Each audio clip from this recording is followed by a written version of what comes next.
Hey everyone! We're having a little technical difficulty, but we're gonna get it together. Yes, we are. Hi everyone! Welcome to 2 Cent Tuesdays. Our guest is amazing, but we're having technical difficulties, so we're gonna start a little bit and just tell you guys a little bit about our individual companies and our plan on coming together, and then hopefully she'll be able to join us. All right. Yes. All right, so go ahead, Monty. Tell us what 2 Cent Tuesdays is and ideal and all that good stuff. Okay, so thank you everyone for joining our 2 Cent Tuesdays, brought to you by Miss Nakeisha Washington. Woo! Hey, that's me. And myself, Shavonti Archer of Systematic Motivation. And 2 Cent Tuesdays is basically just a platform, somewhere where we can have a conversation to give our 2 cents about the education system. Not only the things that we love about it, the things that drew us to the education system, but also we're going to touch a little bit on the negative side of education, a lot of things that parents and teachers or anyone in the education system may not really understand or may not know that certain things are happening in the education system. So we want to touch everything. We want to give our 2 cents about it. And we're also going to have a special guest every Tuesday. Right now, we're having a little technical difficulties with our guest today, but we're going to work on that. So every Tuesday, 6:30 p.m. from now until December, we're going to bring you more information on and give you our 2 cents about the education system. So I think that was everything, Nakeisha.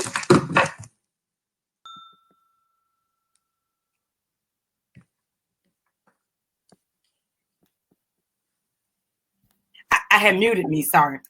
So I put your quote under there. It says, Shavonti Archer is a skilled engineer by trade, advocating for diversity within the engineering community. So that's up to you. Yes. I think our guest is here. Can you hear us, Tangi? Yes, I can hear you. Okay, good. So we're gonna Tangi's back. Yes.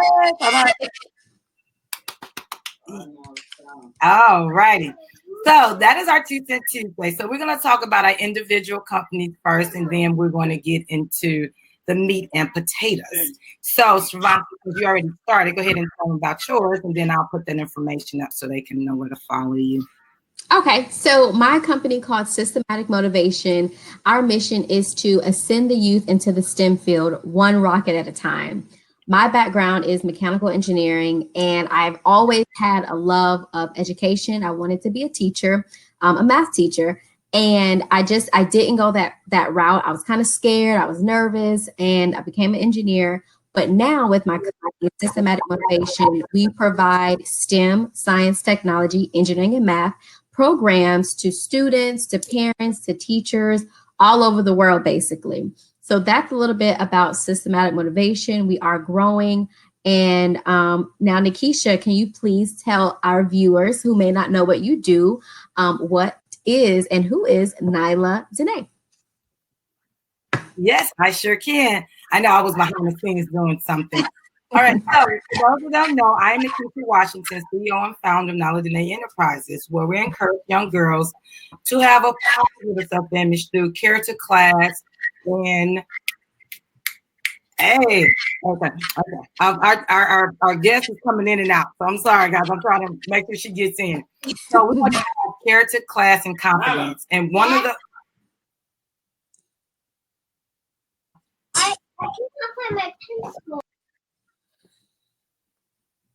okay, sorry, we're having all kinds of issues here.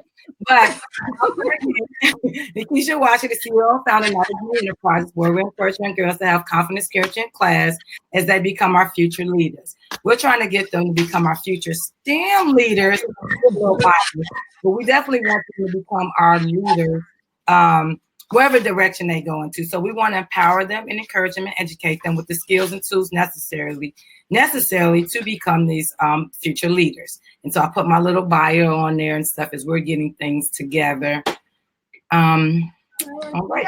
And then Nyla's looking for her pencil, and Nate's screaming, and I'm surprised my dog hasn't came in here yet. I know. I think she's having the green screen. So, Is it down there and get us? Okay. Wow. Well, guys, yeah. Every Tuesday we want to be here at 6:30. We have a great special guest next week. His name is Ben Phillips Jr., and he's an educator as well. And so, like Shavonti said, we really want to bring light to those that's in the educational field, that's parents that may be affected by the educational system, and try to talk about the solutions and some result-driven solutions, not just complaining. You can always get people that can complain about the kids are not doing this, the people are not doing this.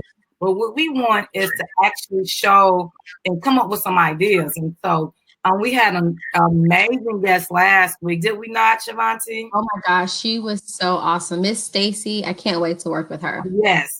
And she was educated that changed careers. And so our theme for the month of October has been kind of what you call the dark side of education. But I love that because we're doing the Halloween theme, but everyone that's come on here has been very positive. But they might have had some negative experiences, but they turned themselves positive. So Miss Stacy, she came out the classroom, but she's actually a film. She's creating film, and so on education. So she's bringing light in another medium, but she's doing it in a positive direction. So we were really happy to have her on there. Even though Tangi, our guest speaker who was going to start today, even though she's not able to join right now, Nakeisha, do you want to give the audience a little background about her? Sure. And as I get her stuff up, give me a second. Okay, no problem. Yes. So, because I have to try to find it. Okay, I was trying to get her on. All right. Okay. So those of you that are waiting, I think she's coming. We have. Oh, she's having issues. I don't know. So we have my friend, my co-worker, my work bestie, Tangelica Duplessis. She is a Howard grad. HBCU. She just came from homecoming. So I was hoping she had rested up enough to be here. But we just haven't been over the technical difficulties.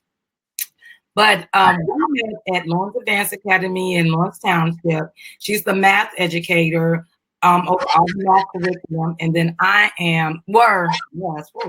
the science curriculum person. And so we kind of, our rooms were across from each other, and we leaned on each other a lot. And so we clicked right away. And I can see that she was only like in her second year when we first met of education. So I was like, well, what did you do before? Because we're the same age. She had kids. Her daughter. She has two daughters in high school, one in high school, one in 5th grade, and then she has a 7-year-old. So I was like, that's for the education. And so it comes about that she's one of our talk about career changers. Yes. She's changing careers. So she came from being an accountant, now she's a math teacher. And then she's at alternative school. So we really hear that experience because coming out of corporate America and coming right into an alternative school, well, we have some stories for you guys. And so we're going to get on. Because she's based out of Indiana? Yes, she's born and raised in Indianapolis, Indiana. And like I said, she's a graduate of Lawrence Central High School. And then she went on to Howard, where she met her husband, Ron. Hey, Ron. Hey, Ron. Yes, and he's a Howard grad as well. So they took their homecoming. Oh, wow. Yes. And so that was her first time experiencing homecoming because they're trying to, they don't have to swear because I'm sure she'll be going to Howard, but she's like, her daughter is brilliant. Both their daughters and into sports. And so they want her to see that side. They don't want to just say, go to Howard. They want to experience it. And so just remind me of that Blackish episode when he took Junior to Howard and then kind of like he made his own decisions and stuff. So that's exciting. I think we're still having issues, so I'm gonna text her. So Shavonti, tell us some more about your plans and like what you want to do with systematic motivation while I kind of see what's going on. Okay, thank you. No problem. This is live. This is real. Right. It's happening right now. So it is what it is. There's always, you think it's gonna go another way, and then God says, actually, it's gonna go this way. So I'll go ahead and tell you guys a little bit more about systematic motivation. Currently, right now, we are hiring. We are hiring for a social media intern.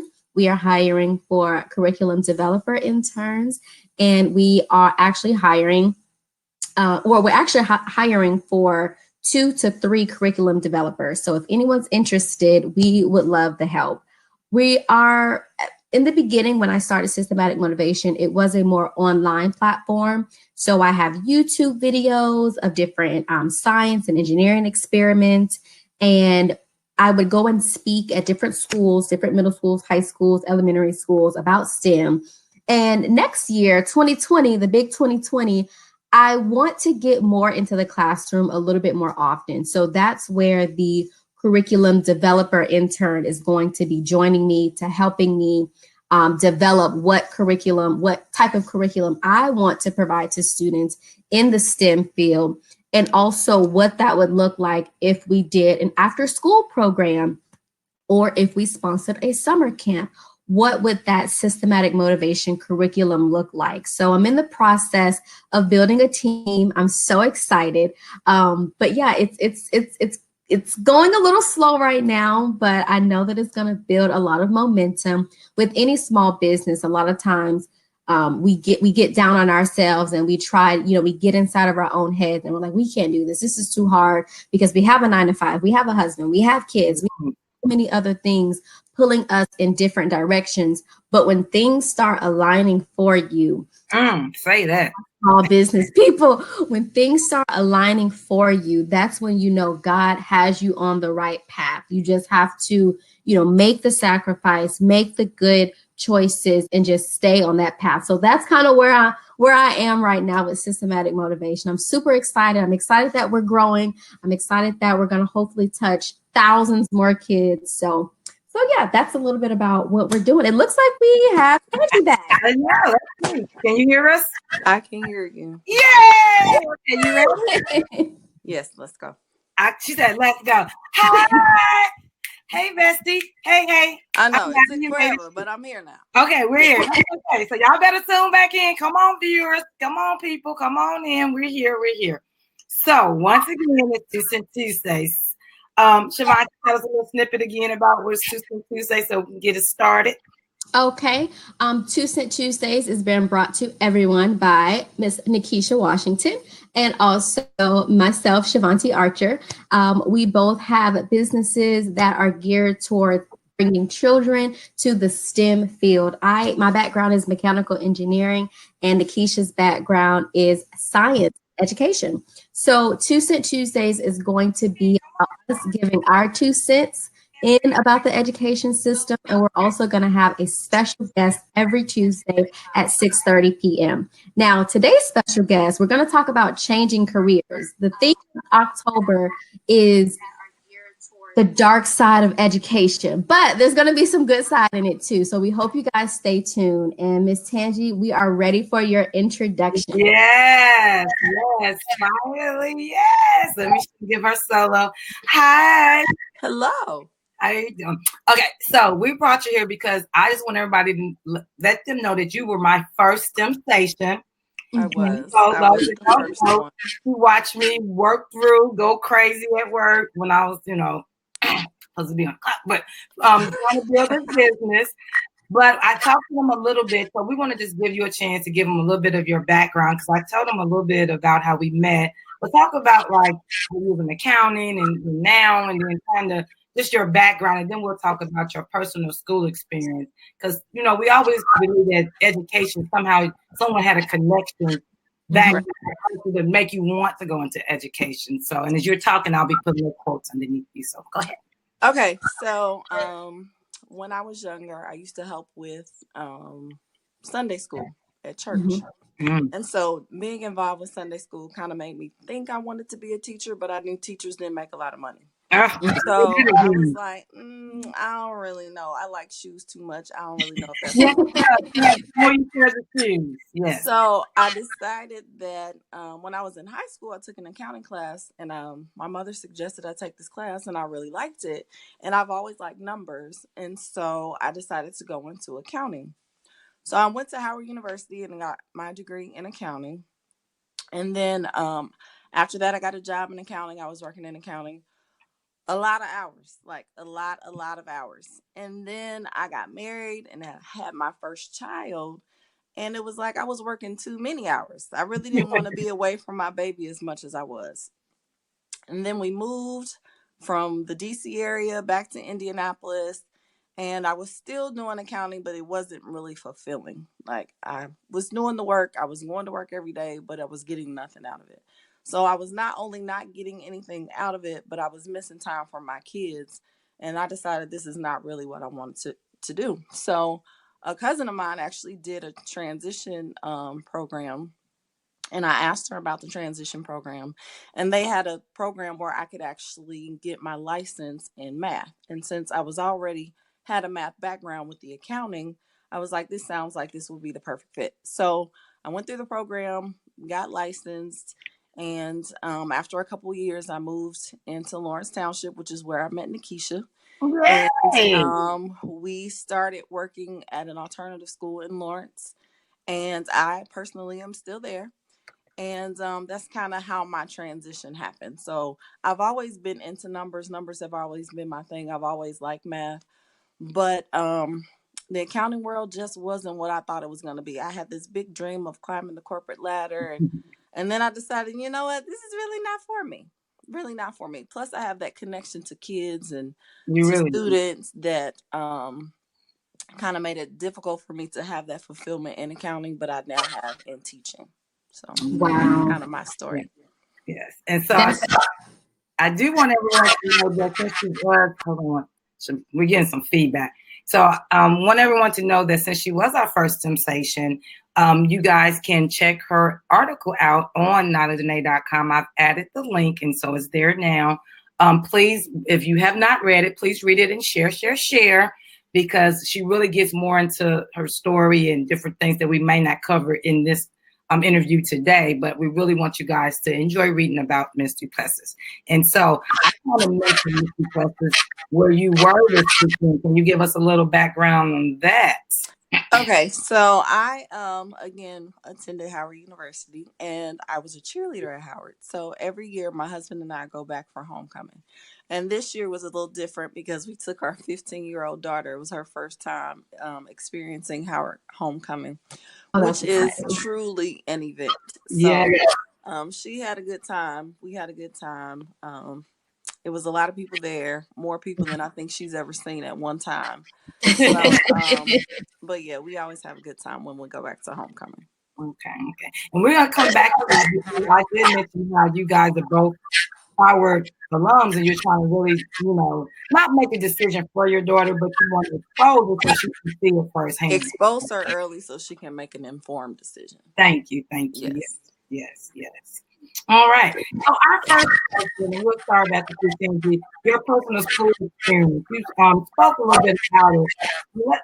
I'm trying to cut. Shavonti, let me know when you let me know when talk about some feedback when I add your mic. So just do a little, something I'll know that you're in. So I want you to ask questions. Okay.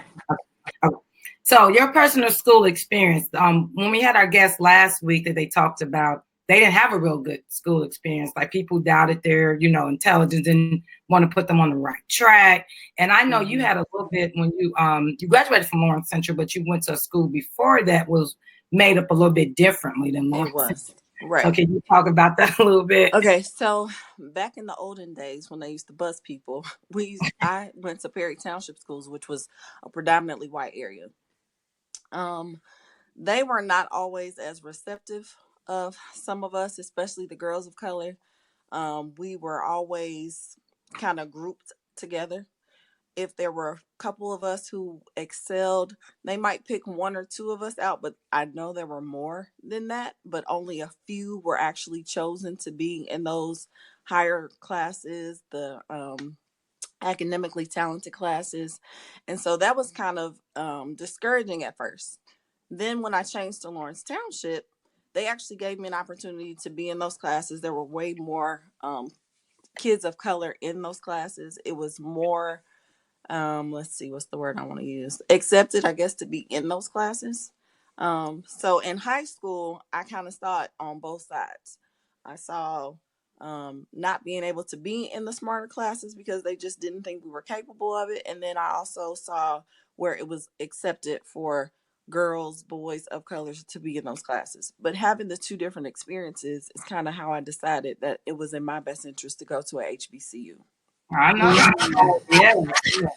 Hey, Shavonti, you have a question for her about her experience? I'm sorry, say that one more time, Nakeisha.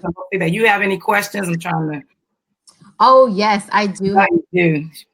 So last week, our guest had a very, very similar story. And she was able to differentiate, at a young age, how the minority students were being treated and selected to go to the higher classes. And not that much younger than you ladies. And my experience was completely different. So I guess like the thought process started changing, and they were trying to push the minorities. And I went to a predominantly white school as well. And it was weird. It was weird to see so many of me, people who look like me in the class. Like I was like, oh, when I got to high school, of course, I was like, oh, you're in here too. So it's crazy. Like looking back on it, I never would have thought like, oh, they're purposely not allowing us to go to a certain class. So to experience that, how do you think that's shaped your outlook on teaching now? Because I'm sure you have kids of different races and different backgrounds in your school. So like knowing what happened to you, how does that change your outlook on how you teach and how you treat your students? Well, most of my students are of color, predominantly males. So I try to nurture them in ways that they may not get outside of school. A lot of them they don't like my class, but for some reason they don't want to leave my class.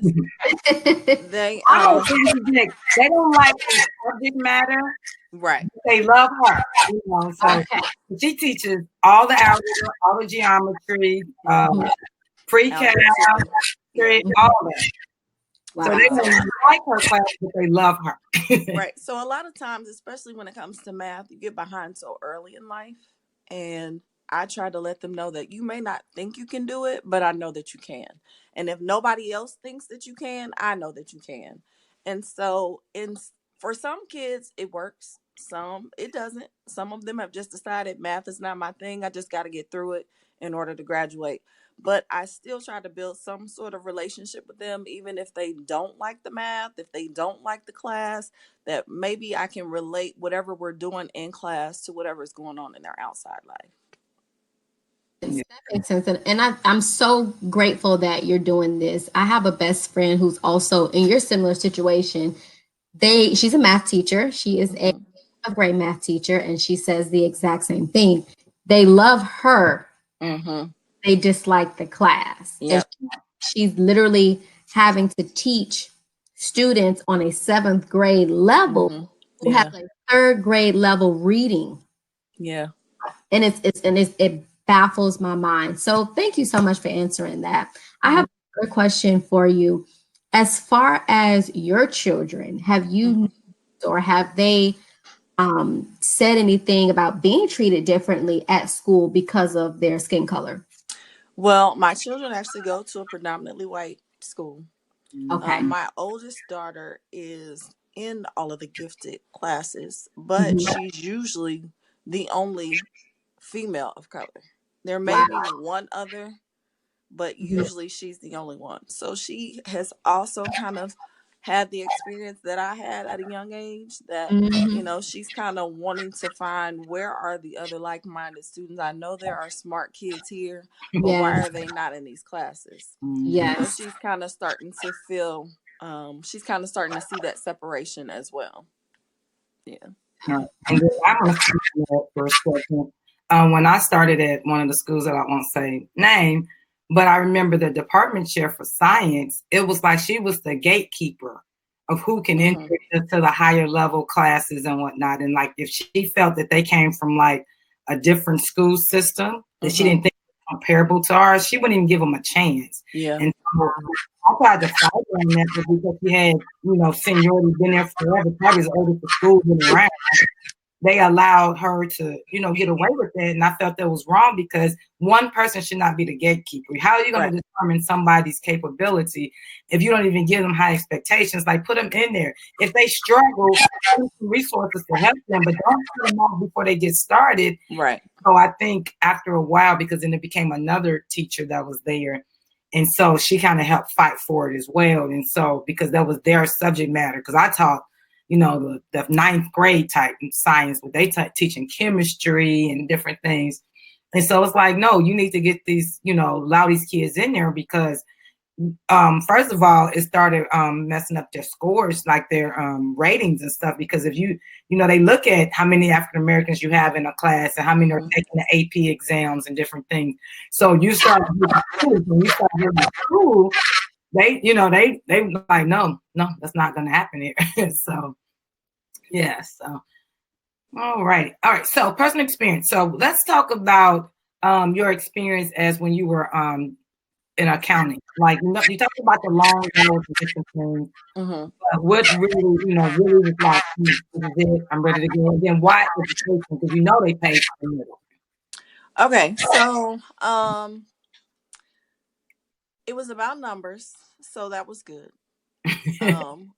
But a lot of the jobs that I had, I was kind of isolated, kind of by myself. And it was like I was sent work through a computer and I didn't really have to interact with too many other people. And I don't think I really liked that part of it. And the funny thing is I'm not really a people person, but I think it's because I get along with students and I get along with kids and I have a nurturing spirit. I think that's why I was just like, I really don't. I'm sitting in this cube. I'm doing what I want to, what they're telling me to do. But there was no fulfillment, none. And I've worked in different aspects of accounting, but it just wasn't doing anything for me personally. I didn't feel, I felt like I was going to work. I was getting this check, but I felt like there was more that I could be doing than just showing up to work every day. All right. Hold on, Shavonti. Go ahead. You're good. Oh, okay. Sorry. So now that how long have you been teaching now? This is my 8th year in the classroom. 8th year. So let me interject. It's so funny. And I was pregnant with Nyla's when we met. And so I was pregnant the first year we met, and then I left for that time and had Nyla and stuff. So it's just funny that when I think about how many years she's been teaching with me, like before I left, I always look at Nyla's age and be like, oh, that's how many. Yeah. That's how long. I left. Yeah. So I got accepted to be a math teacher and an engineering teacher. Okay. And when I told my friends who were either in the education system or they were teachers themselves, they said, don't do it. Don't leave, stay where you are. And my husband even had some comments that, of course, melted down to that is a big financial change for us. It's huge. So since you've been there now, yes, do you still feel like, you know what, the money doesn't matter? I'm growing, I'm fulfilled, I'm happy, I'm on a schedule with my kids. Do you feel like that was like that mattered more to you? Okay, I must say the only reason why it's been able to work as well as it has is because of my husband. My husband has been very supportive in this whole transition. He was like, "You really gonna take that big of a pay cut?" And I was like, "Yeah." And he was like, "Okay, if this is really what you want to do, then go for it." But it is a huge financial difference. It is a big difference because I was in the accounting world for a long time. And then when I saw my first check as a teacher, I was like, where is the rest of it? Like, this cannot be it. Right. But I must say it's enjoyable because I can spend more time with my kids. And that's what we can do things in the summer. The flexibility of it, I cannot beat.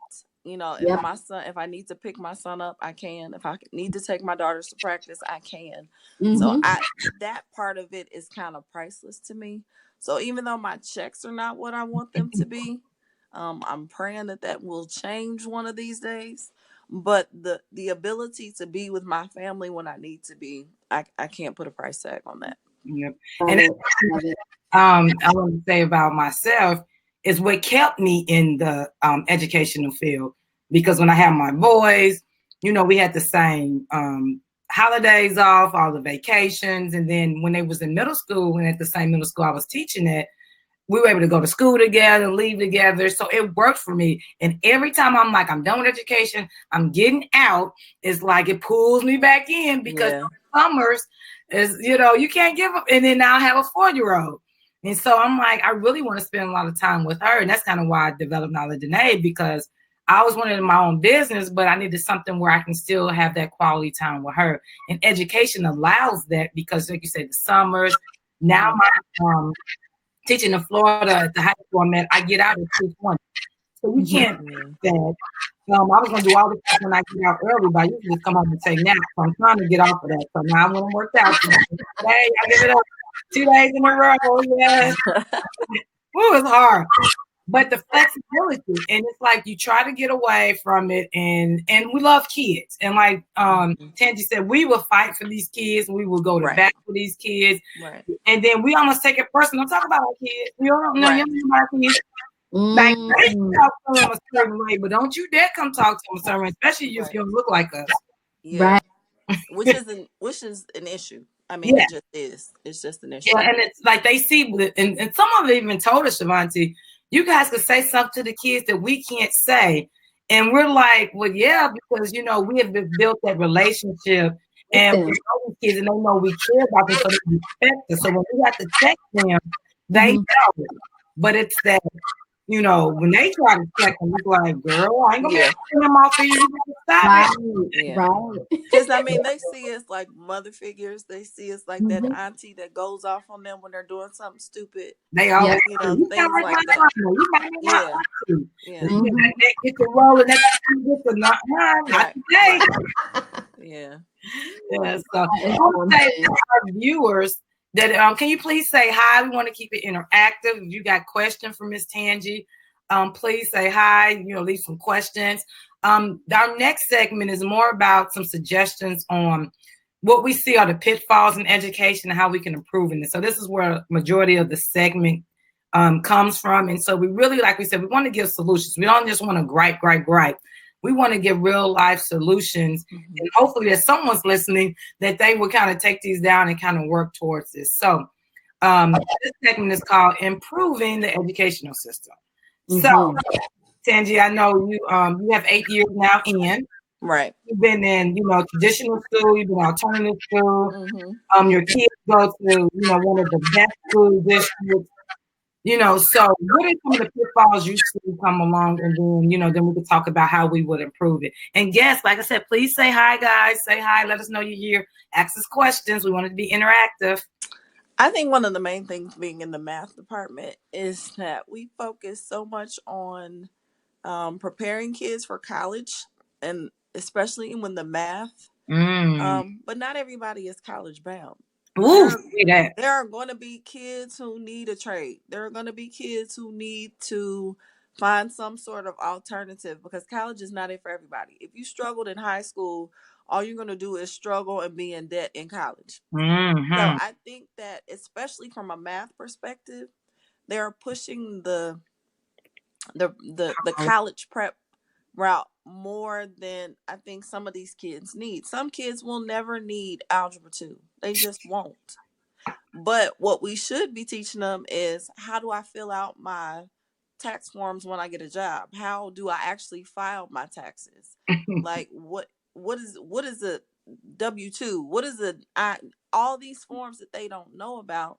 They don't know how to file their taxes. They don't know that there's penalties if you don't file by the date. And of course, that is the accountant in me coming out. But at the same time, these are real life situations that they're going to have when they get out of school. Some of our kids go straight to work and they don't know what to do. Exactly. So, and some kids even start working at 15, 16 years old. Yeah. And I've seen some kids who have been working and they still don't really know how to properly fill out a job application. Wow. Because they've never been seen. I will never forget, I had a student had me help him with his job application, and there was not a single capital letter on the Oh, whole I thing. remember that. Not including his name. His We were name like, was not even capitalized. And it's Wow. like, these are just things that if nobody tells you, You don't know. you don't know. Yeah. And that's something with my business with Systematic. I try to implement in all of my presentations. I talk to kids about being linemen. I talk to kids about being electricians. There's more than one way to be successful, to generate wealth than just going the college route, getting yourself in debt, putting your parents in debt. I used to work in the financial aid department at my university. I went to Georgia Southern University, and the amount of parents that were calling in to use their 401k money to for their child's Yeah. tuition, and then I would see that they were failing 3 classes, blew my mind. It absolutely blew my mind. They would call and get their grades. They would call and say, I can't believe, I have to pay this. And then it's like, wow, they could have used that money to pick up a trade in HVAC, which is heating, ventilation, and air conditioning, and to be a psychology just to do something. So absolutely, I try to talk about that. And Tangi, Javon, he's pretty smart. He's graduated from college, and I saw that he had posted a meme or he shared a meme on Facebook, and it said something about kids should be learning more, like you're saying, the financial aspect, how to fill out, a bank, how to get a bank account, how to do this, how to file their taxes. And then he said, he put a little smart comment, I have yet to use the slope intercept form. You won't use it. You will not. Exactly. But I told him, and one something that we said we learned, that the system is not set up for you. Well, the system is set up that if your parents are savvy enough in that, they're supposed to teach you. The school is not, because they want you in debt. It's a system. Because if you don't understand how credit cards work, we're telling you to go to college, you're going to max out credit cards. Like, that's keep the system going. Or you're going to keep in debt, and you're going to have higher interest rate, and you're going to have this. So it's a system. And that's what we're trying to, talk about, improving the educational system. And until we realize that education is a business. And so you're telling them to teach them the business of education, and then you're going to have too many educated people out there, and then, all this debt and all this, they want us to play in there. And so I truly believe they feel like if your parents are savvy enough, because I know, like, I took Devon to get his first checking account, and, I help him and try to do his taxes and do stuff like that. But not everybody has a parent, like you said, as a math or science teacher or that just thinks about that. So right. It's crazy. And so, like, it is a business, and they're not trying to, they don't want you to do that. Now, when you learn these geometry, parallels, and, and stuff. Yeah. But I think that they really need to vamp that, because, like you said, you had students in there, and I had students in physics that's like, yeah, we're going for a core 40, and we're like, so you we're gonna try this, we're gonna give everybody a chance. But like you said, they can't even fill out anything. And then what is crazy, the school I'm at now, Ron said hi, y'all. Tell Ron, hey, Ron. Ryan. Ron and they said, hey, y'all. We can always count on, come on through. So, but they're, it's a really good school system, and just kind of like a Fisher's or Carmel, something like that. And so I had the kids fill out what they were going to bring for their solar cooker project, like what foods. And I said, to make sure you're going to bring it, I want you to sign your name. They were like, you want me to do what? I said, sign your name, put your signature. These are high school seniors, majority white, that comes from a fluent family that could not sign their name. They stopped teaching cursive in school. So they're like, what do I do? So we have to go back to people that have an X with me, just with an X. Like, it's like, and so now they're thinking about bringing, cursive back. It's like, we need fundamental skills. Stop trying to have everybody on a higher level thinking when we don't even have the basis taken care of. Yeah, like, when we still have 80-year-olds as electricians, like, they need to retire. Like, we feel that pool of tradesmen. We really do. Yeah, definitely. I agree. I agree. All right. Got another question before we? Yes, our next segment, we wanted to talk about future goals. So I know you are the mathematics department chair. Yeah, because it's just me. Is that how? I'm all You they know, have. we give them the names. You know, hey, yeah, you definitely the chair. You make all the mathematical decisions. All the mathematics You're the decisions testing come through me. coordinator. You know. Wow. So give us your That's a lot. Do you see yourself maybe one day going the principal route, assistant principal route? What are your future goals? counselor. I don't know that I really want to be responsible for other adults. Oh, However, I do feel that we have a huge need for counseling in our building, whether it be being able to put kids on the right path, personal counseling. There's a huge gap in counseling from the two bigger high schools to what we have at our school. Our school is much smaller, so we don't have the staff that the other schools have. But I just feel like we're kind of doing our kids a disservice because we don't let them know when SAT is being offered. We're not letting them know when ACT is being offered for those few that we do have who are interested. Because even though I'm at an alternative school, we do have kids who have aspirations to go to college. Exactly. We haven't let them know when to. We just had College Go Week when you could have applied to schools for free. We didn't let them know about that. wow. And I mean, it's just opportunities like that that are consistently being missed that I feel like I could do a better job in making sure that these. I know you can do a better job, and somebody's listening out there. So I'm just, I'm putting my two cents in.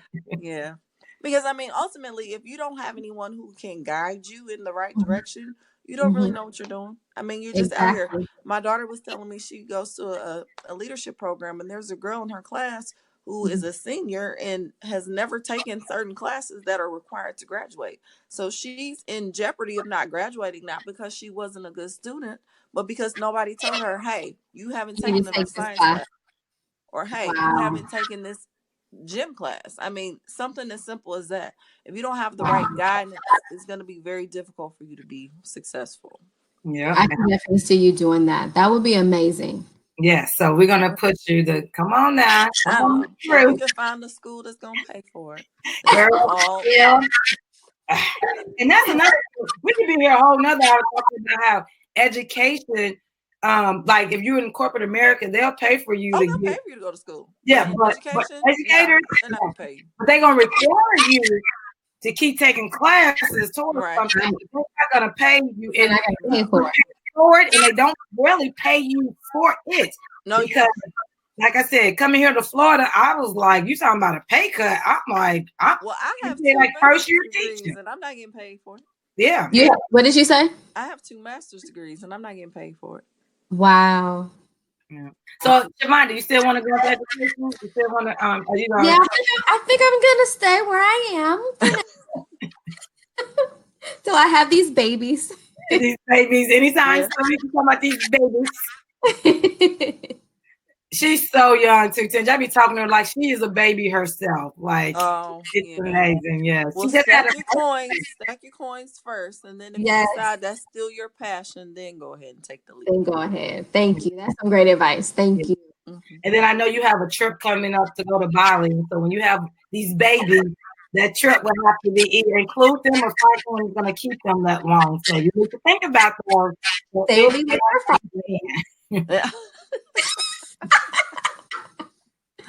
We say that now, Tangy. She's young. She say that. Yes. Well, ladies, this has been great. This has been awesome. I know we had some technical difficulties, but I just want to thank you guys for being here. This Tuesday is going to grow, and we definitely will have Miss Tangy back again. She's talking about how she's opening up a new school, or she's the counselor. She's been on workshops and committees about implementing alternative education. Right. She has those 2 master's degrees. She's been on Future Leadership Academy. Like, she's with it. So we just need them to see so they can go ahead and move you up and so you can make things happen because we know you run the school. But, you know, but, but she's great. She's awesome. The kids love her, and the staff, you know, they respect her because they know she's about what she's supposed to be doing, and she's there for the kids, and that's ultimately the goal. If you're in education, you're not there for the kids, and you shouldn't be there. And that's just that's the bottom line.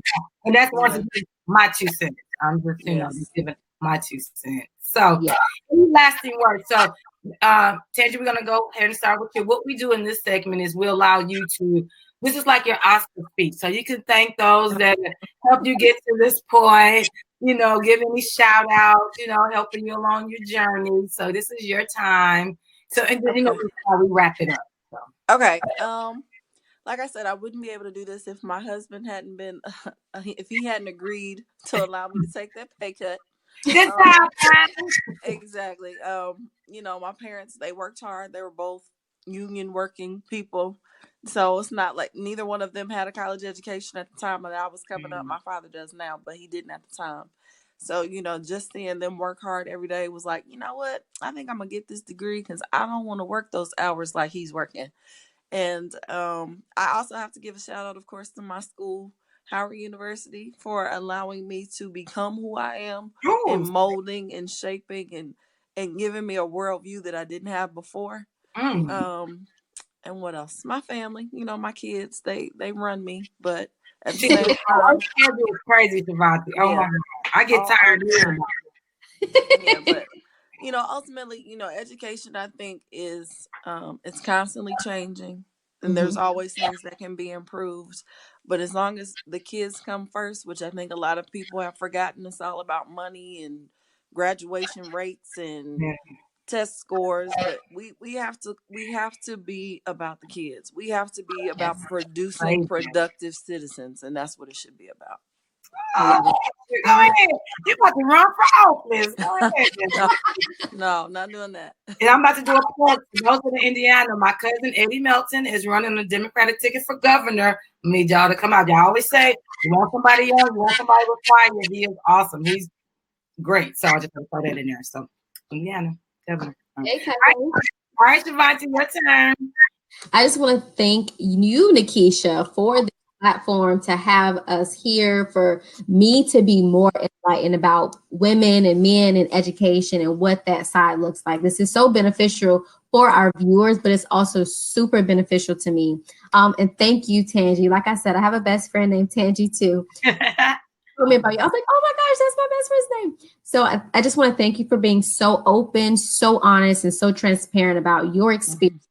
And that definitely, I take so much from what you said, and I'm definitely going to apply that to my future aspirations as well. So thank you. You're welcome. All right.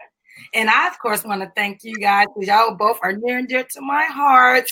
And so thank you guys for, you know, supporting me and all my little craziness. And Sandy's been there, and I'm like, well, I think I'm going to do this. She's like, okay. Then I'll be like, that didn't work. Or I was like, you've been there in the conception of the book, the website, everything. So I told her, you know, when I get up there with Oprah and Beyonce, she knows she right there with me. Like, we're right there. We're there. And so, and thank you, Shavonti, for sharing in my vision and coming in every Tuesday. And we're going to both grow our businesses, and we're going to be the best that we can because, and this just shows that we both have individual businesses, but we're able to merge them and bring it together. And because we're better as numbers together, and that's what women need to understand, especially African American women. I'm just talking about Black women. We need to be able to support each other and say, girl, that's working, that's not working. And not think about competition. It's like we're all trying to win. There's enough money out there for all of us. So let's get this money, y'all. Okay.